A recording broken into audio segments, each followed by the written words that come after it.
In this segment, we're going to talk about Pluto, KBOs, dwarf planets, and Plutinos. Let's start with Pluto. In 1930, Clyde Tombaugh discovered the planet Pluto by looking for an object that moved relative to the stars on a pair of photographs taken a few days apart. So you see the photograph on the left and you see the photograph on the right. Can you find Pluto in the images? Pluto is, I drew a red circle around Pluto, and if you compare it to the two stars that I drew blue dots to, you can see that in the image from the left to the image to the right, Pluto had moved a significant amount of distance relative to the background stars, and that's how Pluto was discovered. As you can see, Pluto is a very small world.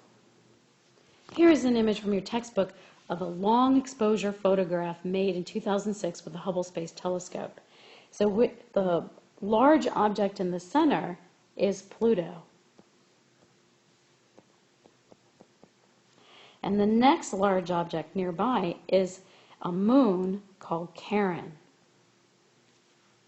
The image was taken so we could find the two smaller moons which the arrows point to, called Nix and Hydra. In 2003, an object larger than Pluto was found in the outer solar system.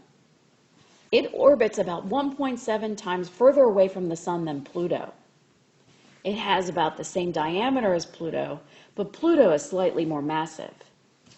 So then it began to question whether we should name this new object a planet or should we create a new class of objects.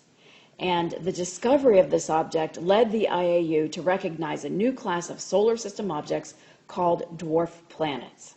And this object is called Eris.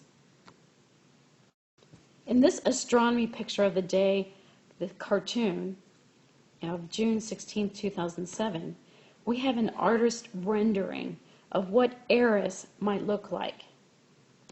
So this object is Eris. And the smaller object nearby is Eris's moon called Dysnomia.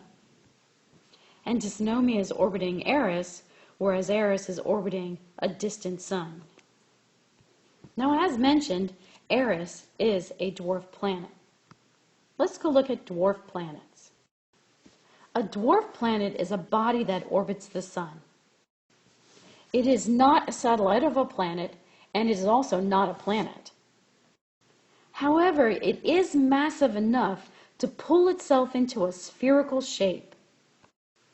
But it is not massive enough to clear out other bodies, such as asteroids, in and near its orbit around the Sun.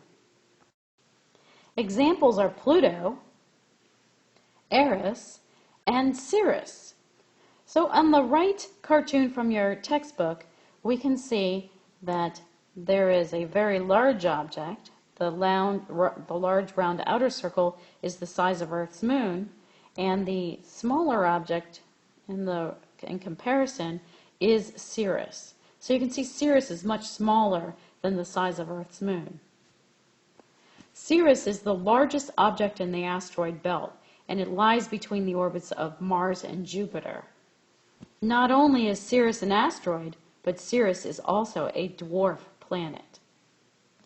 Not only is Pluto a dwarf planet, but it is also a Kuiper belt object. Let's go look at KBOs. A KBO is a Kuiper belt object, and it is an object in the Kuiper belt, which is a region beyond Neptune's orbit containing planetesimals remaining from the formation of the solar system. Specifically, the planetesimals we're talking about are icy comets, or actually the nuclei of icy comets. In this drawing from your textbook, we see the solar system. We're looking at the outer planets, Jupiter, Saturn, Uranus, and Neptune, and the two belts, the inner asteroid belt and the outer Kuiper belt, where the icy nuclei of comets are. The Kuiper belt, which I've circled in green, is a collection of icy planetesimals believed to orbit in the region from just beyond Neptune to about out to 100 astronomical units or more. It is orbiting in the plane of the solar system.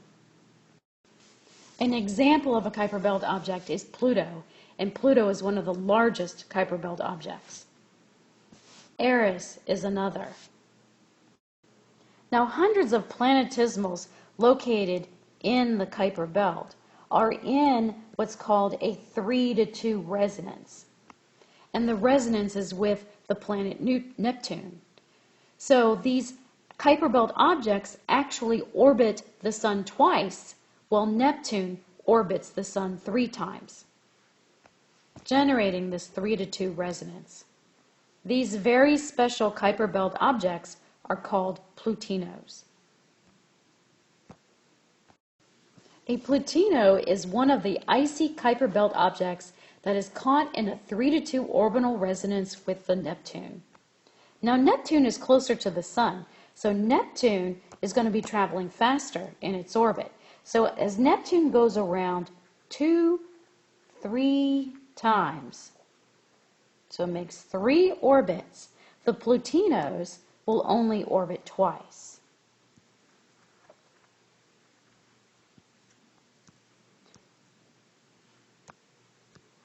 And this is where we get our 3-to-2 orbital resonance.